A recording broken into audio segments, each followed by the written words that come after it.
Hi நண்பர்களே, என்னடா வினோத்து அன்றைக்கே சொல்கிறேன்னாங்க ஒரு விஷயம். ஓகேங்களா, என் மனசு அன்றைக்கி ரொம்ப காயப்படுத்திடுச்சுங்க. ஓகேங்களா, அந்த விஷயத்த சொல்லாமா வேணாமா, இதனால் நம்மளுக்கு எதனா பிரச்சனை வருமா, இல்லை சொன்னால் அவங்களுக்கு எதனா பிரச்சனை வருமா. சொன்னால் அதாவது ஒரு ஐஃபோனு, ஓகேங்களா, ஒரு டூ வீலரு, அப்புறம் ஒரு வீடு, ஓகேங்களா, இதெல்லாம் சொந்தமாக வச்சுருந்தா தான் எப்படி சொல்கிறது, பணக்காரங்கன்னு நினைக்கிறாங்களான்னு எனக்கு தெரில. ஆனால் அதுக்கு பின்னாடி எவ்வளோ கஷ்டம் இருக்குது, கடன் இருக்குது. ஓகேங்களா, எல்லாமே கடன் தான். வாழ்க்கை ஃபுல்லாகவே கடன் தான் வச்சுங்களேன். மிடில் கிளாஸ் எல்லாருமே பணக்காரங்களும் இல்லை. அதாவது ஒரு சில பேர், ஓகேங்களா, ரொம்ப மிடில் கிளாஸ்லாம் இருக்காங்க, ரொம்ப டவுன் மிடில் கிளாஸ் இருக்காங்க, அப் மிடில் கிளாஸு, அதோட அப் மிடில் கிளாஸ்லாம் இருக்காங்க, டவுன், அதாவது கொஞ்சம் கொஞ்சம் மேலே கொஞ்சம் கொஞ்சம் கீழே கீழே. ஓகேங்களா, பணக்காரங்க எப்போவுமே பணக்காரங்களாக தான் இருப்பாங்க. திடீர்னு டவுனும் ஆவாங்க, திடீர்னு ஏறுவாங்க. ஓகேங்களா, எதற்காக இதை சொல்கிறேன்னா, ஓப்பனாக சொல்லிவிடுவேன். ஓகேங்களா, இது சொன்னால் பெரிய பிரச்சனையிலையும் போய் முடியும். அதுக்கு ஒரு வீடியோ கேட்பாங்க, அதுக்கு ஒரு ஆதாரம் கேட்பாங்க, அதுக்கு ஒரு ப்ரூஃப் கேட்பாங்க. யார்கிட்ட போய் நம்ம சொல்கிறதுன்னு தெரியாது, எப்படி போய் இதை எடுத்துகிட்டு போகிறதும். ஏன்னா நம்மளுக்கு எப்படி சொல்கிறதுனா, இதெல்லாம் நம்ம எடுத்துகிட்டு போகணுன்னு வச்சுங்க, பேக்ரவுண்டு சப்போர்ட் வேணும். ஓகேங்களா, பேக்ரவுண்ட் சப்போர்ட்னால் ஒன்று அரசியல் ரீதியாக, ஓகேங்களா, அரசியல் ரீதியாக சப்போர்ட் இருக்கணும், இல்லை கவர்மெண்ட்லேயாவது இருக்கணும் சப்போர்ட்டில், இல்லை போலீஸ் ரீதியாக சப்போர்ட் இருக்கணும். நம்ம மிடில் கிளாஸை பொறுத்தவரையிலும் கூட இருக்கிற ஃப்ரெண்டே நம்மளுக்கு சப்போர்ட்டில் நிற்கலை, அப்புறம் அப்பா அம்மாவும் நம்மளுக்கு சப்போர்ட் நிற்கலை. ஓகேங்களா, எதுக்கு எடுத்தாலும் ஒரு பயந்து சுபாவத்திலேயே போய்ட்டு இருக்கும்போது சாதாரண விஷயத்த கூட நம்ம டென்ஷன் ஆகி நம்ம மண்டையை வெடிச்சிட்டு எதனா ஒன்று அவங்கள பண்ணணும் அப்படின்ற ஒரு இது போது பாருங்க. அந்த தாட்டு தான் 2 நாளாக எனக்கு போட்டு, சாதாரண ஒரு விஷயந்தாங்க அது. ஓகேங்களா, அதாவது எப்படி சொல்கிறதுனா, ஒரு ஹாஸ்பிட்டலுக்கு போயிருக்கேன். ஓகேங்களா, அந்த ஹாஸ்பிட்டலில் ஃபீஸ் கட்டுறதுக்கு காசு இல்லை என்கிட்ட. ஓகேங்களா, நான் தான் அது. ஓகேங்களா, என்கிட்ட ஃபீஸ் கட்டுறதுக்கு காசு இல்லை. எவ்வளோடானா ஒரு 1000 ரூபான்னு வச்சுங்களேன், தோராயமாக சொல்கிறேன், சிம்பிளாக 1000 ரூபா கட்டுறதுக்கு முடியாது. அவங்கக்கிட்ட போய் கெஞ்சி கூத்தாடி, மேடம் எனக்கு எல்லாம் கட்ட முடியாது, என்கிட்ட இருக்கிறது நான் ஒரு டிரைவர் தான், நீங்கள் கொஞ்சம் உதவினீங்கன்னா. இத்தனை நாளாக அங்கே தான் ட்ரீட்மெண்ட் எடுத்துகிட்டு இருக்கேன். ஓகேங்களா, இத்தனை நாளாக அங்கே தான் ட்ரீட்மெண்ட் பண்ணிட்டுருக்கேன். எப்படி பார்த்தாலும் ஓகேங்களா 2 வருஷமாக. ஓகேங்களா, இது 3வது வருஷம் முடிய போகுது. 3 வருஷம் ஆகிடுச்சு. ஓகேங்களா, அங்கே ட்ரீட்மெண்ட் எடுத்துகிட்ருக்கேன். என்ன ரீசன்னா, ஒருத்தவங்க வந்துட்டாங்க அதுக்குள்ளே, இங்கே காரில் உட்காண்ட்ருக்கேன். ஓகேங்களா, 3 வருஷமாக 3வது வருஷம் அது முடிய போகுது ட்ரீட்மெண்ட்டு. ஓகேங்களா, அந்த ட்ரீட்மெண்ட்டு இதுவரையிலும் அவங்கக்கிட்ட போய்ட்டு நான் ரெக்வஸ்ட் பண்ணி என்கிட்ட எதனா ஹெல்ப் பண்ணுங்கள் அப்படின்னு நான் யார்கிட்டையும் போய் கேட்டதில்லை. ஆனால் கேட்டிருக்கேன். எப்படின்னா, மெடிசன் வாங்குறது கூட காசு இல்லை, ரொம்ப கஷ்டத்தில் இருக்கேங்க, ஹெல்ப் பண்ணுங்கள், ஏன்னா நிறைய கடனில் இருக்கேன் அப்படிலாம் சொல்லலை. கஷ்டத்தில் இருக்கேங்க, ஹெல்ப் பண்ணுங்கள், கம்மி பண்ணி ஃபீஸ் வாங்கிக்கோங்க அப்படின்லாம் கேட்டிருக்கேன். அதுக்கு போய் ஒருத்தவங்க ஒரு எப்படி சொல்கிறேன்னா, அந்த ஹாஸ்பிட்டலில் இவங்க டாக்டர் ஒரு பெரிய பொசிஷனில் உட்காண்ட்ருக்காங்கன்னா, அவங்கக்கிட்ட போயிட்டு என்ன பண்ணுவோம், முடிஞ்ச ஹெல்ப் பண்ணுங்கன்னா, அவங்க அதாவது கவுண்டரில் காசு கட்ட முடியலன்னா, இப்போ 1000 ரூபா கட்ட சொல்கிறாங்கன்னா, அந்த இடத்துல நம்மளால் 1000 ரூபா கட்ட முடியலன்னா, அவங்களுக்கு மேலே யார் அதிகாரம் இருக்காங்களோ அவங்ககிட்ட போய் நம்ம ரெக்வஸ்ட் பண்ணோம், சார் என்னால் கட்ட முடியாது, இந்த ஒரு தடவை ஹெல்ப் பண்ணுங்கள், இல்லைன்னா எனக்கு பர்மனெண்ட்டாக எதனா ஒரு சொல்யூஷன் சொல்லுங்கள். அதாவது நம்ம ரெகுலராக ட்ரீட்மெண்ட் எடுத்திருந்தால் அவங்க அவங்க சொல்யூஷன் கொடுப்பாங்க. இந்த மாதிரி, ஓகேங்களா, இந்த மாதிரி நீங்கள் என்ன ஒர்க் பண்ணுறீங்கன்னு கேட்டாங்க. நான் டிரைவராக ஒர்க் பண்ணுறேங்க. சரி, ஓகே, நான் ஒரு இடத்துல லெட்டர் எழுதி தரேன், நீங்கள் அவங்கள போய் பாருங்கள். அவங்க பார்க்கணும். ஓகேங்களா, என்ன ரீசன்னு, எதுக்காக நீங்கள் வந்திருக்கு அப்படின்னு அது கேட்கணும். ஆனால் அவங்க கேட்கவே இல்லை. ஓகேங்களா, ஒரு வார்த்தை அந்த சொல்லுங்கள், அப்புறம் அந்த லெட்டரை பார்த்தாங்க, கசக்கி இப்படி போட்டாங்க குப்பையில். ஓகேங்களா, என்ன சொன்னாங்கன்னா, நான் இதுக்கு முன்னாடி அவங்கக்கிட்ட டியூட்டிக்கு போயிருக்கேன். ஓகேங்களா, இதுக்கு முன்னாடி அவங்கக்கிட்ட நான் டியூட்டிக்கு போயிருக்கேன், எனக்கு சரியாக ஞாபகம் இல்லை. ஓகேங்களா, ஒசூருக்கோ எங்கேயோ போயிருக்கேன், ஆக்டிங் தானே ஓட்டுறேன் நான், அதனால் ஒசூருக்கு போயிருக்கேன். அது என்ன மிஞ்சி போனால் ஒரு ஒசூர் எவ்வளோ கிலோமீட்டருங்க, வேலூர்லேருந்து ஒசூர் பார்த்தோன்னா கிருஷ்ணகிரி 120 கிலோமீட்ரு, கிருஷ்ணகிரிலேருந்து 50 கிலோமீட்ரு. ஓகேங்களா, 50 × ஒரு 120. ஓகேங்களா, 120 அது ஒரு 50. ஓகேங்களா, 170ன்னு வச்சுங்களேன். 170 அப் அண்ட் டவுன் எவ்வளோ ஆச்சுங்க நீங்களே கணக்கு போட்டுங்க. 200 அது ஒரு 70 140 340. ஓகேங்களா, ஒரு 1000லேருந்து 1200 தோராயமாக சொல்கிறேன், எவ்வளோ சார்ஜ் பண்ணேன்னு எனக்கு ஞாபகம் இல்லை. 1000லேருந்து 1200. ஓகேங்களா, இன்றைக்கும் மதியம் 1 மணிக்கு எடுத்திருப்பேன், நைட்டு ஒரு 11 மணி டு 12 மணிக்கு வந்திருப்பேன்னு நினைக்கிறேன். எனக்கு தெரில, சரியா ஞாபகம் இல்லை. இந்த மாதிரி ஒரு சார்ஜஸ்ஸு 1000ரூபான்னு வச்சிங்களேன், 1000ரூபாலேருந்து 1200 வாங்கியிருப்போம். இது வந்து டிரைவர் வந்து அதிகமாக சம்பாதிக்கிறாங்கன்னா எனக்கு புரியல.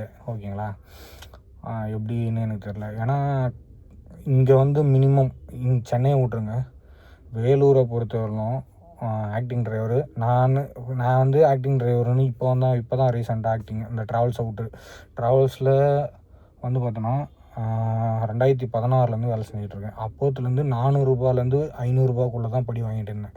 ஓகேங்களா, அதுக்கப்புறம் வந்து இடையில் வந்து 700ரூபா ஆக்கினாங்க, 600ரூபா ஆக்கினாங்க, அதுக்கப்புறம் 700ரூபா ஆக்கினாங்க, அதுக்கப்புறம் எப்படியோ ரெக்வஸ்ட் பண்ணி 800ரூபா ஆக்கினாங்க. ஓகேங்களா, 800ரூபாலேயே வந்து பார்த்தோன்னா 3 வேளை சாப்பாடு பார்த்துக்கணும், காலைல மதியம் நைட்டு. ஓகேங்களா, கஸ்டமர் வாங்கி கொடுத்தாலும் வாங்கி கொடுக்கலாலும் நீ தான் பார்த்துக்கணும். அதே மாதிரி மறுநாள் வந்தாலும் அதே படி கஷ்டம். ஓகேங்களா, இதுதான் டீ போர்டில் இன்றைக்கி வரலுமே போய்ட்டுருக்கு. இன்றைக்கி காலகட்ட சூழ்நிலை வரலும் இன்றைக்கி 2016 25 ஆகிடுச்சு. ஓகேங்களா, 25 இன்றைக்கி வரலுமே காலகட்டத்தில் டீ போர்டில் வந்து 800ரூபா 900ரூபா ஒருத்தர் கொடுக்குறாங்க, ஒருத்தர் 1000ரூபா கூட கொடுக்குறாங்க, ஒரு ஓனர். ஓகேங்களா, அப்படியே ரெக்வஸ்ட் பண்ணி 400ரூபா போட்டுக்கணும் அப்படின்னு கேட்டால் கூட கொடுத்துட்றாங்க. ஓகேங்களா, ஒரு சிலர் வந்து கொடுக்க மாட்டாங்க, 800ரூபா 700ரூபா அந்த படி காசு தான் கொடுப்பாங்க. ஓகேங்களா, 800ரூபா 700ரூபா அதிலே தான் 3 வேளை சாப்பாடு பார்த்துணும். அப் அண்ட் டவுன் போகிற கஸ்டமர் கம்பல்சரி சாப்பாடு வாங்கி கொடுத்துரும். அதுவும் ஒரு சில கஸ்டமர் டீ காஃபி கூட வாங்கி கொடுக்க மாட்டான், டிஃபன் கூட வாங்கி கொடுக்க மாட்டான். எல்லாரையும் சொல்ல ஒரு சில கஸ்டமர், இந்திக்கார கஸ்டமரும் சரி, வண்டி எடுத்துறேண்ணா, ஒரு சில கஸ்டமர் வாங்கி கொடுப்பாங்க, ஒரு சில கஸ்டமர் வாங்கி கொடுக்க மாட்டாங்க. அதுதான் எனக்கு புரியல. ஓகேங்களா, அந்த மாதிரி அவங்களுக்கு வந்து நான் அதிகமாக சார்ஜ் பண்ணிட்டேன்னா அப்படின்னா கூட சரி ரைட்டு மேம் தெரியாத பண்ணிட்டேன்னு நம்ம சொல்லலாம். அவங்க என்ன ஒர்க் பண்ணுறான்னு கேட்டாங்க, லெட்டர் எடுத்துகிட்டு போய் கொடுத்தேன், பார்த்தாங்க. இது கன்சலேஷன்லாம் உங்களுக்கெல்லாம் பண்ண மாட்டோம், இல்லாதப்பட்டவங்களுக்கு பண்ணுவேன் அப்படின்னா நிறைய டிஸ்டர்பன்ஸ் வருதுங்க, காரை விட்டு நான் பண்ணுறது. அதுதான் சொன்னேன். அதான் கன்சலேஷன் வந்து உனக்குலாம் பண்ண முடியாது, பண்ணி என்ன ஒர்க் பண்ணுறாங்க. நான் வர இந்த கூலிங் கிளாஸு, ஓகேங்களா, இந்த கூலிங் கிளாஸு இப்படி கழுத்தில் போட்டு இதே டிஷர்ட்டு இதே ஃபேண்ட்டு தான். ஓகேங்களா, இதே ஃபேண்ட்டு தான் போட்டு போனேன். பத்தாவதுக்கு ஐஃபோனு. ஓகேங்களா, ஐஃபோன் வேறு இஎம்ஐ தான், வாழ்க்கையே இஎம்ஐயில் தான் போய்ட்டுருக்குன்னு வச்சுங்களேன்.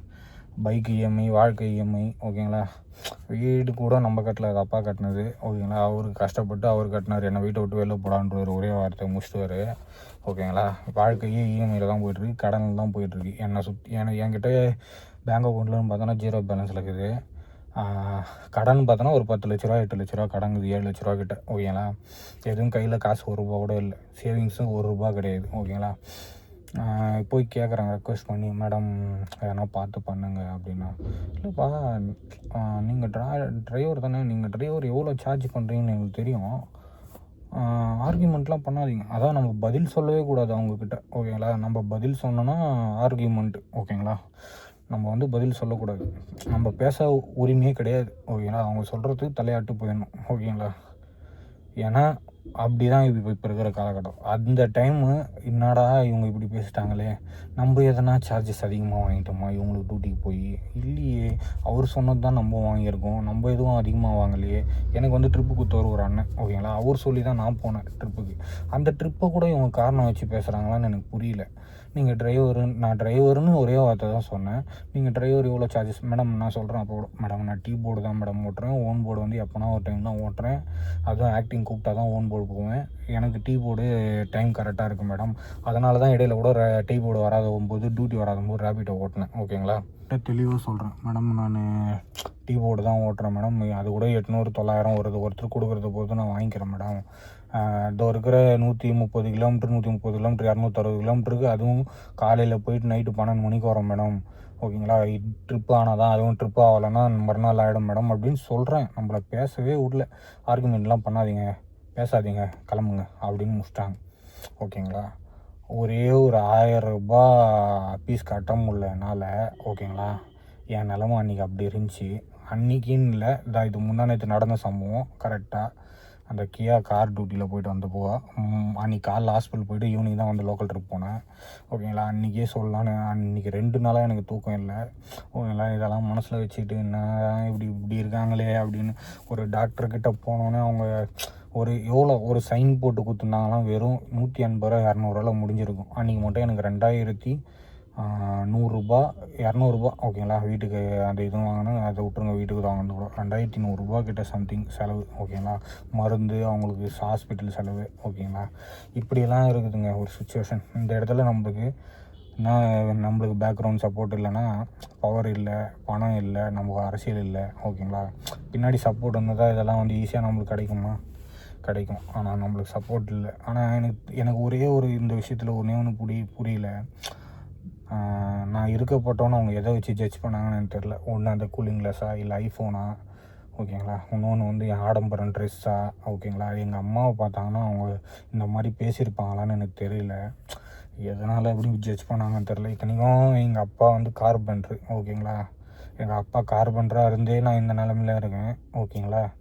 அதெல்லாம் நான் பண்ண தப்பு தான், கடன் வாங்கினது எல்லாமே. அவருக்கும் இதுக்கும் சம்மந்தமே கிடையாது.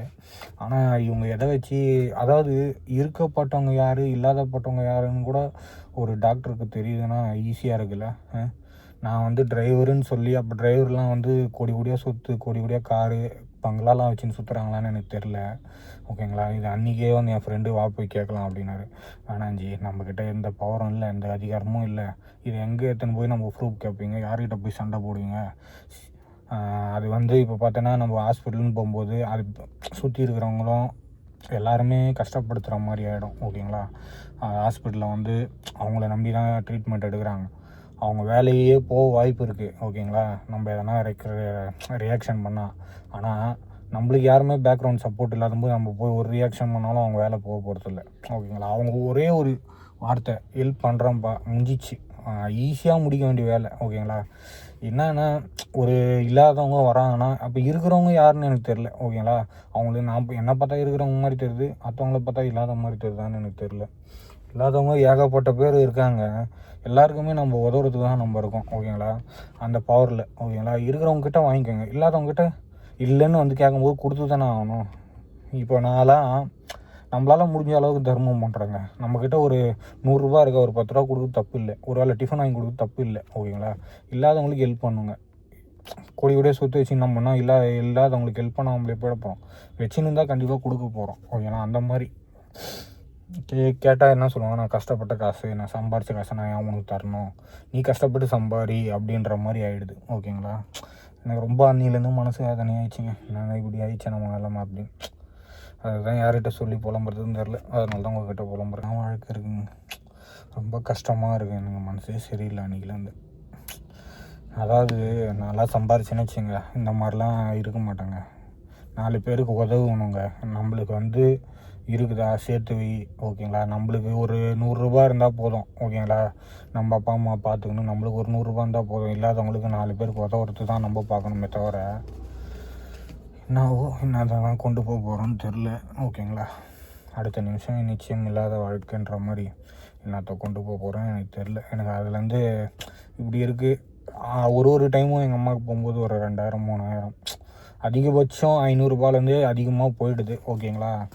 எதுவுமே ஹெல்ப்பிங் இல்லைன்னா நம்ம என்ன பண்ண முடியும். மெடிசனே அதான் மெடிசனே போயிடுச்சுன்னா என்ன பண்ண முடியும், ஒன்றும் பண்ண முடியாது. எது நடக்கணுமோ அது நடந்தே தீரும்ன்ற மாதிரி. சரி பார்த்துக்கலாம், விடுங்க, எல்லாம் நல்லதுக்கே அப்படின்னு நினச்சிக்க வேண்டியதுதான்.